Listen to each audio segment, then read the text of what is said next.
El bautismo. El bautismo aparece mencionado en la Biblia en distintos lugares, especialmente en el Nuevo Testamento. Se nos habla de Juan Bautista. El Bautista bautiza con agua, pero Jesucristo, como dice mismo Juan, bautiza en el agua y en el Espíritu Santo y en el fuego. El bautismo, entonces, que recibió Jesús fue el bautismo de Juan Bautista. Pero en ese momento bajó el Espíritu Santo y se oyó la voz del Padre Celestial que decía: "Este es mi Hijo muy amado". Entonces, cuando nosotros los cristianos recibimos el sacramento del bautismo, también recibimos el Espíritu Santo porque nos convertimos en hijos de Dios, es decir, nuevas criaturas en Cristo. Somos injertados en el árbol que es Jesucristo, que es la Iglesia, el cuerpo místico de Cristo, y se borra nuestro pecado original que heredamos de Adán y Eva.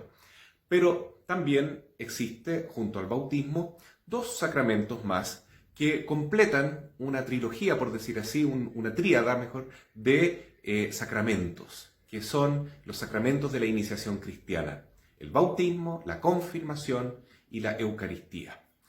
En la Pascua, normalmente los primeros cristianos, después de un periodo de catecumenado en los primeros siglos, celebraban en esa noche, en esa vigilia, esta triple forma, ¿no es cierto?, de iniciarse cristianamente. Primero el bautismo, luego venía la confirmación y finalmente la Eucaristía al término de la misa.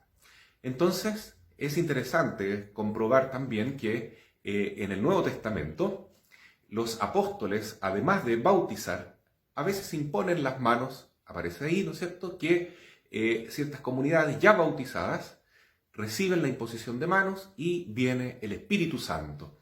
Entonces eso es conocido hoy para nosotros como el sacramento de la confirmación, que viene a completar, como digo, esta triple sacramentalidad de la iniciación cristiana. Para los carismáticos, el movimiento de la renovación católica carismática, es frecuente hablar del bautismo en el Espíritu Santo. Eso no hay que confundirlo con el sacramento de la confirmación ni con el sacramento del bautismo propiamente tal. Pero es una forma analógica, es como una comparación, como un poner en práctica este don que está en el bautismo y vivirlo de una manera muy especial con esa unción que es una gracia muy extraordinaria que experimentan las personas que invocan al Espíritu Santo y que viven una fe en forma muy intensa, como ocurre muchas veces en los grupos, en retiros y jornadas de la renovación carismática católica. Entonces, esa unción, ese fuego, ese sentir, experimentar el Espíritu Santo, muchas veces es llamado así: he recibido el bautismo en el Espíritu, ha sido bautizado en el Espíritu Santo. Pero eso es solamente una analogía. Sabemos que el bautismo es solamente uno. En la Iglesia Católica las personas se bautizan una vez y ese bautismo se completa entonces con el sacramento de la confirmación y con la Sagrada Eucaristía. Son tres sacramentos que conforman una unidad. Y qué bonito también que exista ese, entre comillas, bautismo en el Espíritu Santo, donde se experimenta, se vive más intensamente el fuego de Dios y tantos otros carismas extraordinarios que el Espíritu Santo siempre quiere regalar a la Iglesia cuando es invocado con amor y con humildad.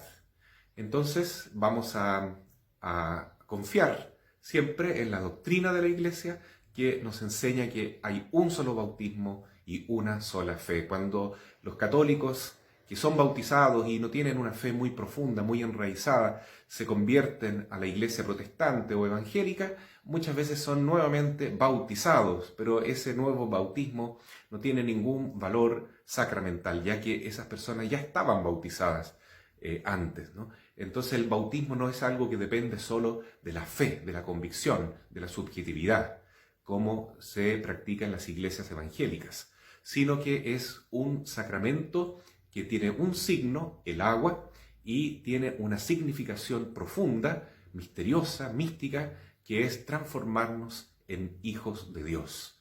Pero como la semilla hay que cuidarla y hay que cultivarla, si no se prepara a esa persona, o ese niño, ese joven, ese adulto, para el bautismo y no se le ayuda después en un acompañamiento y no practica su fe en la comunidad cristiana, no reza, no lee la Biblia, no se consagra a la Virgen, entonces esa semillita puede quedar ahí sin gran fuerza, queda como un poquito muerta, en cierto sentido, pero siempre está la posibilidad de una conversión y volver a renacer con la vida cristiana y ojalá, ¿por qué no?, también recibir ese fuego del Espíritu Santo que es propio de las personas que están buscando a Jesús con más ardor, con más fervor.